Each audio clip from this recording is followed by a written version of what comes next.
د کونړ وکیل نورو وکیلانو ته د تورو شیشو موټرو کې مه ګرځئ.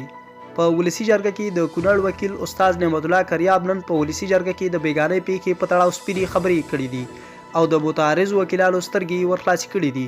په ټولنیزو رسنیو کې د نیموړي یوه ویډیو خپره شوې ده چې په هغې کې وایي په کونړ د پاکستان له لوري 10,000 توغندي راغلل چې مخامخ یرغل دی.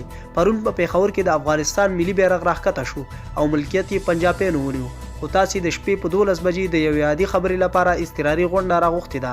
هغه وویل اول خو موږ غوښتل چې په بیګانۍ قضیه باندې وپوهیږو ځکه ملت نه دی خبر، موږ یې په اړه معلومات نه لرو. خو په فیسبوک کې غوغا جوړه کړای شوه چې لارو ته راوځئ مظاهره ده او بیا تالار ته ځو.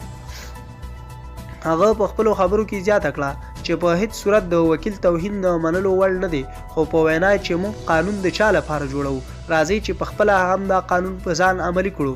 هغه وویل چې دومره عادي خبرې لپاره د شپې غونډه رابلل کېده، په وطن خو برید نه کېده چې تاسې د شپې غونډه رابلله. هغه وایي دا خبرې به مو نن کړی وې، هم به زموږ حیثیت خوندي وې، هم به د تالار حیثیت خوندي وې او ملت به راپورې خندا نه کولې. استاد نعمت الله کریاب په خپلو خبرو کې وویل چې وکیل د قانون نه پورته نه دی چې قانون جوړوي، باید په ځان یې هم تطبیق کړي. هغه وویل چې درته وایي د تورو شیشو موټرو کې مه ګرځه نو مه ګرځه که نه، چې درته وایي پلیټ دې ناقانونه دی خو مه یې ګرځوه.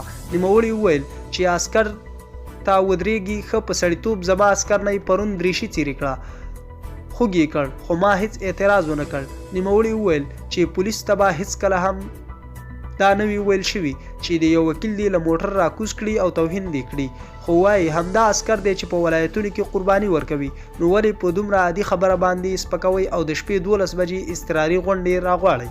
د یادولو وړ ده چې بیګا شپه د کابل په پلچرخي کې یو پولیس د یو وکیل موټر درولې او له هغه یې غوښتي دي چې تورې شیشې دې سپینې کړي، خو د وکیل ګارد ورته مرمۍ تېره کړې ده چې پولیس د وکیل ګارد نیولې او بندي کړی و.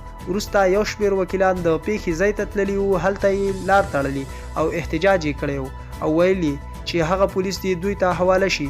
د شپې ناوخته بیا وکیلانو اضطراري غونډه بللې وه چې د کورنیو چارو سرپرست وزیر مسعود اندرابي هم ورته ورغلی و. هلته وکیلانو له هغه غوښتنه کړې وه چې د کورنیو چارو وزیر امنیتي معین جنرال خوشحال سادات دې استعفا ورکړي. د دغه خبرو له خپرېدو وروسته ولس د وکیلانو پر ضد خپل پراخ غبرګون ښکاره کړ او نن ټوله ورځ په ټولنیزو رسنیو کې د جنرال خوشحال سادات په ملاتړ لیکنې او پوسټونه کېدل. همداراز ټول فیسبوک د خوشحال سادات انځورونو نیولی دی او خلک وایي چې وکیلان ملامت دي.